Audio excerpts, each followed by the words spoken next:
امروز چهارشنبه 9 سو ما با مجاهدین خود در ولسوالی دانگام نزدیک نقطه صفری یا خط فرضی هستیم که دین روز از ساحات مرتفع فوج خبیث پاکستان ساحات ولسوالی دانگام خانه های ملکی را مورد هدف قرار دادن. الحمدلله تعداد بیشتر قطعات مجاهدین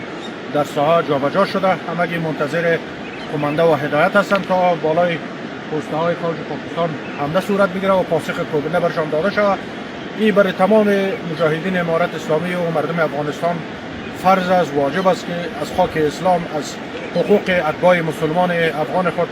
ما دفاع کنیم و انشالله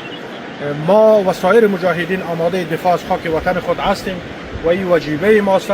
تا در راه دفاع از خاک اسلام ما سر فدا کنیم و نگذاریم که مزدوران یهود و نصارا بر خاک وطن ما تجاوز کنند و مردم مسلمان ملکی ما را مورد هدف قرار بدن. السلام علیکم و رحمت الله و برکاته.